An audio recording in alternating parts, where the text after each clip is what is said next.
Hello everyone, welcome back to our channel Learn with Nishman. We are doing our section 167. In last video we related it with section 309. Today we will study clause 2a of section 167, and along with this we will do section 169 and 170.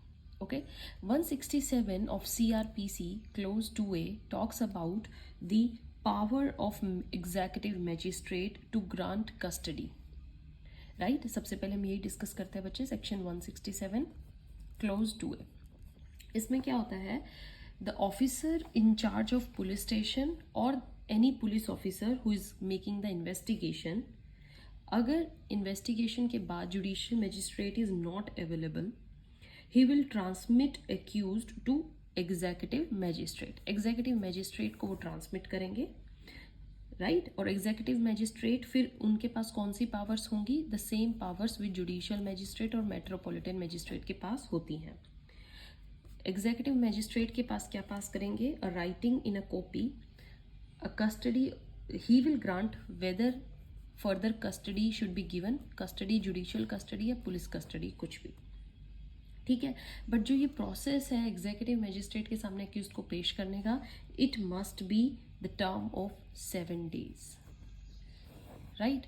तो अभी तक हमने क्या किया था बच्चे, section 167 में judicial magistrate की बात की थी, right.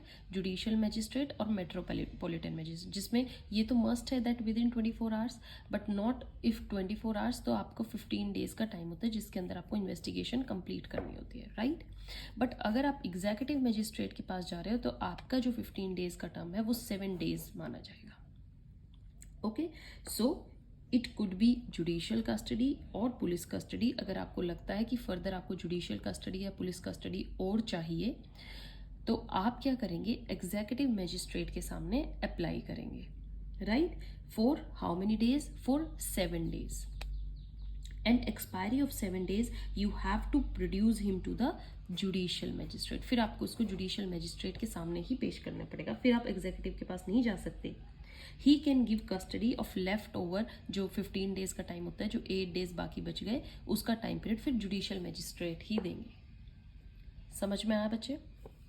So if you have produce the accused after 24 hours to the executive magistrate, then executive magistrate has only the maximum powers of granting the custody of just 7 days.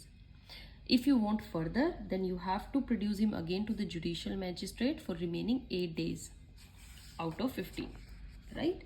So that is what आपने by chance arrest किया है, arrest के with in 24 hours आपने उसको किसके सामने produce कर दिया, एग्जीक्यूटिव मैजिस्ट्रेट. तो एग्जीक्यूटिव मैजिस्ट्रेट जो कस्टडी होगी वो कितनी डेज की दे सकता है, सिर्फ 7 days की कस्टडी. ऑन 8th day आपको जुडिशियल मैजिस्ट्रेट के सामने उसे पेश करना पड़ेगा. समझ में आ रहा है बच्चे. सेक्शन 167 क्लोज 2 बहुत इजी लैंग्वेज में कह रहा है, जो भी आपने अभी तक पढ़ा है जुडिशियल मैजिस्ट्रेट के बारे में, यहाँ पर बस वो एग्जीक्यूटिव मैजिस्ट्रेट के बारे में और उनकी पावर्स को बता रहा है. इफ 7 days अगर एक्सपायर हो गए and still you have not produce that accused to the judicial magistrate के सामने अभी तक आपने प्रोड्यूस नहीं किया है, then any custody on 8th day would be illegal. Illegal हो जाएगी अगर आपने कोई भी कस्टडी फर्दर की तो, right. And a case of default bail खुद ही अराइज हो जाएगा, वो पर्सन के पास फिर राइट है कि वो डिफॉल्ट बेल के लिए अप्लाई कर सकता है. He should not be kept more than 7 days by executive magistrate.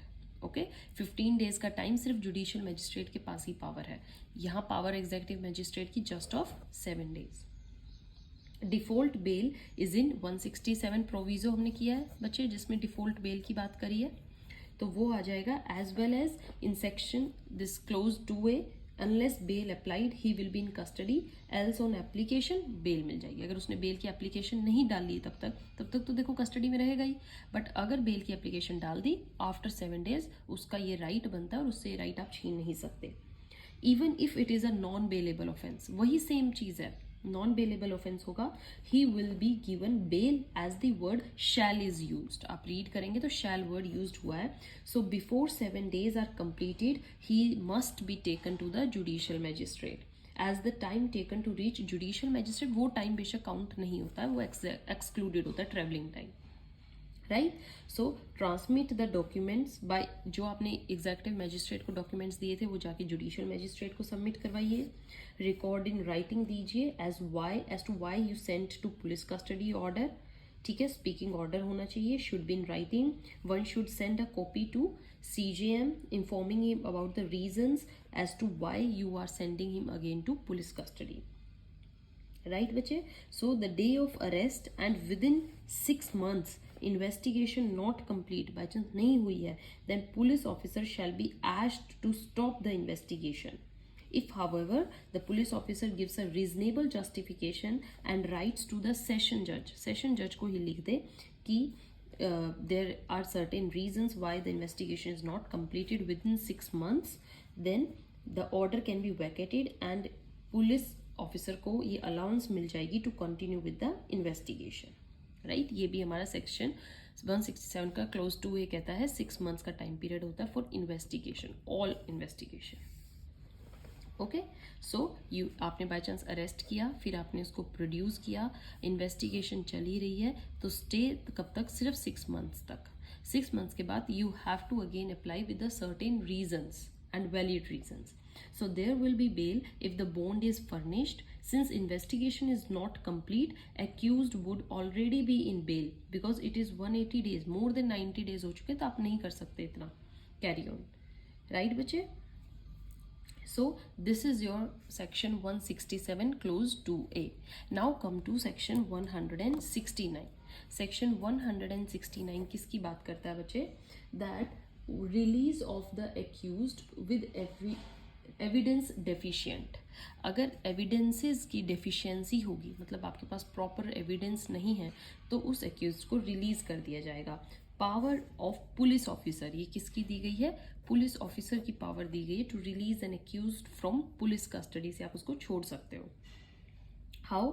Upon investigation under chapter 12 is going on. Section 169 doesn't apply directly upon arrest. It is either at the end or during the investigation. एकदम arrest के बाद नहीं आप उसको छोड़ सकते हो, आपको इन्वेस्टिगेशन करनी पड़ेगी. या तो ड्यूरिंग द इन्वेस्टिगेशन आपको लग रहा है अरे एविडेंसेस मिल ही नहीं रहे हैं, आप उसको छोड़ दो, या पूरी इन्वेस्टिगेशन कंप्लीट होने के बाद. एकदम तुरंत से अरेस्ट होते he can not apply section 169. Okay, if there is no sufficient evidence, you have to, if charge sheet has filed, production हो गया है, नो रीजनेबल ग्राउंड कुछ नहीं है, officer shall release on executing a bond. एक bond execute करने पर उसको रिलीज कर दिया जाएगा. समझ में आया बच्चे? मैं आपको एक टेबल बनाकर दिखाती हूँ. फॉर एग्जाम्पल FIR हुई है against A, B and C. Investigation process चल रहा है. A was arrested, produced before magistrate after having grounds of committing the offence, उसको प्रोड्यूस किया गया. फिर B को भी अरेस्ट किया गया और उसको भी प्रोड्यूस किया गया within 24 hours. Then C को अरेस्ट किया गया एंड इसको भी प्रोड्यूस किया विद इन 24 आवर्स. राइट, कुछ टाइम बाद C क्वेश्चन, अच्छा C से क्या हुआ? अरेस्टेड, और उससे क्वेश्चन पूछे गए. No that the no ground was there, no need to produce before magistrate. आपको लग रहा है C के ऊपर कोई ग्राउंड नहीं बन रहा है और आप इसको फर्दर मैजिस्ट्रेट के सामने प्रोड्यूस करने की कोई नीड नहीं है, तो आप क्या करेंगे वहाँ पर? You will execute a bond against C. Okay, bond ले लेंगे उससे. C upon remand after magistrate orders, if after 10 days no grounds found, can you release him on bond? क्या तब आप कर सकते हो अगर आपने उसको मैजिस्ट्रेट के सामने? No. Produce the magistrate with an application in writing asking for releasing him. फिर आपको एक एप्लीकेशन के साथ उसको रिलीज करना पड़ेगा. Right, so one can not use the power of 169 in first 24 hours. आप फर्स्ट 24 आवर्स में नहीं यूज कर सकते हो. There is a need to be produced before the magistrate. आपको उसको मैजिस्ट्रेट के सामने पेश करना पड़ेगा. If C was witness, police convinced कि वो विटनेस बनेगा, then release him on a bond. But it might happen that magistrate is not convince. अगर मैजिस्ट्रेट नहीं कन्विंस हुआ, ही कैन ऑर्डर इन्वेस्टिगेशन. वो फर्दर इन्वेस्टिगेशन के लिए बोल सकते हैं बिल्कुल correctly. Right, so power of police officer exercised within 24 hours, bond copy send. If more than 24 hours हो गए, then you have to produce him before magistrate. Right बच्चे, सो बहुत ईजी लैंग्वेज 169 कह रहे हैं कि आप पुलिस ऑफिसर अपनी ये पावर यूज़ कर सकते हैं जब विद इन 24 आवर्स अरेस्ट करने में उनको ये लगा कि इसके अगेंस्ट कोई भी ऑफेंस नहीं बन रहा है पर्टिकुलर एक्यूज्ड के अगेंस्ट, तो आप उससे एक बॉन्ड एग्जीक्यूट करवा के उसको रिलीज कर सकते हो। बट इफ 24 आवर्स का टाइम एक्सीड हो गया है, you have to produce him before the magistrate. अगर फिर मैजिस्ट्रेट के सामने यू कैन अप्लाई कि there is no need of further investigation and there is no charge against the particular person. अब आगे ये डिस्क्रिशन है मैजिस्ट्रेट की, if he wants to continue the investigation against him, he can order और he can also release him, right? So the power can be at any time after reasonable investigation. Okay बच्चे, so FIR by chance हुई है against A, 24 hours चल रहे हैं, you produce him before the magistrate, ठीक है, magistrate के सामने आपने प्रोड्यूस किया विद इन 24 आवर्स, तो ये बाय चांस अरेस्ट टाइम है ए का और ये 24 आवर्स का टाइम है। 24 आवर्स खत्म होते ही आपको उसको मैजिस्ट्रेट के सामने प्रोड्यूस करना पड़ेगा, ये हम पढ़ चुके हैं। But during this time if police officer को लगता है नो चार्जेस, तो वो इस टाइम के अंदर 169 पावर को यूज करके रिलीज कर सकता है एक्यूज्ड को। This is what 169 says in very simple language, right? If more than one accused है, it can be mid investigation, आप बीच में मिड इन्वेस्टिगेशन में भी उनको छोड़ सकते हो। सो 169 will be applicable at any stage of the proceedings of investigation accept at the very Inception of investigation. एकदम से स्टार्टिंग से ही नहीं आप उसको छोड़ सकते, आपको कुछ इन्वेस्टिगेशन करनी पड़ेगी। So during the investigation there has to be some investigation, कुछ तो हो, आप मजिस्ट्रेट के सामने कुछ तो बोलोगे कि ये मैंने इन्वेस्टिगेट किया है, before the power of 169 is used. The case can be where only one accused is involved and in course of investigation he can be released under section 169 after arrest irrespective when the closure report is filed or not. ये और एक ध्यान में रखिएगा बच्चे, अगर single accused है one, तो आप उसको रिलीज कर सकते हो डायरेक्टली थोड़ी सी इन्वेस्टिगेशन करने के बाद। But if there are more accused, one से ज़्यादा है, you have to file a closure report, आपको एक क्लोजर रिपोर्ट फाइल करनी पड़ेगी, उसके बाद ही आप उनको रिलीज कर सकते हो, right? So 169 can apply at any stage during the 24 hours with in investigation. However, there can be a case where more than one accused is involved, more than one accused ho, and investigation is going on, wherein any one of the accused is arrested who is found to have not committed the offence, and therefore police officer can release him under section 169, though investigation may continue against others के against चलती रहेगी, आप उसको release कर सकते हो, right? So police officer submitted the report, judicial magistrate is here not bound by report. जैसे police officer ने रिपोर्ट दी कि कोई ऑफेंस नहीं होता है, तो यहाँ पे मैजिस्ट्रेट बाउंड नहीं है उसकी रिपोर्ट के कि वो भी रिलीज करवा देगा, no. If judicial magistrate thinks that he committed the offence, he may require cognizance to be taken, वो फर्दर इन्वेस्टिगेशन के ऑर्डर कर सकते हैं, right? This is your section 169. Now come to section 170. Very very important section 170 क्या कहता है बच्चे? 170 says cases to be sent to the magistrate when evidence is sufficient. यहाँ पर हमने किया था deficiency. What if there is sufficient evidence, आपको लगता है कि एविडेंस प्रॉपर है, तो क्या होगा? If decided to file chargesheet, आपको लग रहा है कि कंप्लीट चार्जशीट बन रही है, प्रोड्यूस बिफोर मैजिस्ट्रेट, उसको मैजिस्ट्रेट के सामने आपको प्रोड्यूस करना ही पड़ेगा. So upon investigation, if appears to the police officer that there are evidences and there is a ground, he will produce the accused to the judicial magistrate to take cognizance, मतलब उसको custody further चाहिए, वो वहाँ पर क्या file करेगा? Police report, ठीक है? चार्जशीट के बाद एक पुलिस रिपोर्ट देगा that yes we need further investigation on fixed day and day to day, सारी चीज़ें वो देता रहेगा, ठीक है? So how it is, if in police custody है, produce him to the magistrate. If in judicial custody, obtain production and file charge sheet. If on bail, then send summons to appear.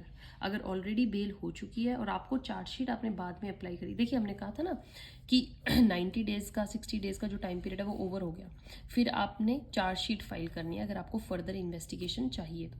Chargesheet file होते ही उनको bell नहीं मिलेगी और आप अपनी continue कर सकते हो इन्वेस्टिगेशन. बट चार्जशीट के साथ साथ आपको पुलिस रिपोर्ट भी देनी है अगर आपको उनका फर्दर उनकी कस्टडी फिर से चाहिए तो। चार्जशीट सिर्फ इसलिए होती है कि उन पर चार्ज आपने बना दिया, अब आपको इन्वेस्टिगेशन नहीं चाहिए। बट अगर आपको इन्वेस्टिगेशन उनकी फिर से चाहिए, उनकी कस्टडी फिर से चाहिए, you have to file chargesheet plus police report. But what if अगर वो बेल लेकर जा चुके हैं तब तो आपको तब उनको समन देने पड़ेंगे, राइट बच्चे। फिर आप उनको समन्स भेजिए और तब आप उनको ऑर्डर कीजिए to appear. The witness would be asked to sign a bond so that he is bound to appear in the court. Also, if any article is seized, that you have to give it to the magistrate जब trial चल रहा होगा। Okay, if bond states CJM, then one can appear to the CJM or subordinate. Right बच्चे, मैंने बहुत easy तरीके से आपको बताया है कि टाइम पीरियड होता है 60 से 90 डेज का। अगर उसके बाद अक्यूज्ड बेल अप्लाई कर देता है, he will get default bail, वो अपना राइट इंजॉय करेगा। बट अगर आपने चार्जशीट फाइल कर दी तुरंत तो उसको बेल नहीं मिलेगी। ओके, चार्जशीट के बाद उसको बेल नहीं मिलेगी and now it's the discretion, वो उसको जुडिशियल कस्टडी में भेज दिया जाएगा। बट अगर पुलिस को उसको फर्दर पुलिस कस्टडी में चाहिए, they will file a police report.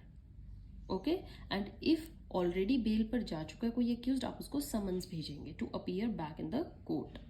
Okay, 167(2)A हमने क्या किया है कि विद इन 24 आवर्स आप this is 169, within 24 hours आप 169 को एंजॉय करके रिलीज कर सकते हैं। ओके, 167 में हमने बात की थी कि व्हाट इफ एग्जीक्यूटिव मैजिस्ट्रेट के सामने आपने उसको प्रोड्यूस कर दिया तो एग्जीक्यूटिव मैजिस्ट्रेट की पावर सिर्फ 7 डेज की होगी। ओके, तो यहाँ पर क्या होता है, इसमें बेल में विटनेस से आपने साइन लेने हैं। अगर आपको ये लग रहा है कि उसके अगेंस्ट चार्ज बन रहा है, आप उसको बेल पर दे दीजिए, पर आप उससे साइन लेंगे, एक बॉन्ड फिल करवाएंगे उसको फर्दर ऑर्डर देने के लिए that he has to appear back in the court. That is your 170 is all about. So right now we have discussed 3 major sections. आपको इनकी डिटेल में इंफॉर्मेशन मिल चुकी है। Make yourself notes to get everything clear, notes में बना लीजिए। बार बार audio को सुनिए, व्हाट आई हैव सेड, मैंने क्या एग्जाम्पल्स दिए हैं। So till then keep watching, keep sharing and stay tuned for the next video. We are going to discuss section 173 police report, जो ये how it is made, how it's filed, right? Till then keep watching and thank you.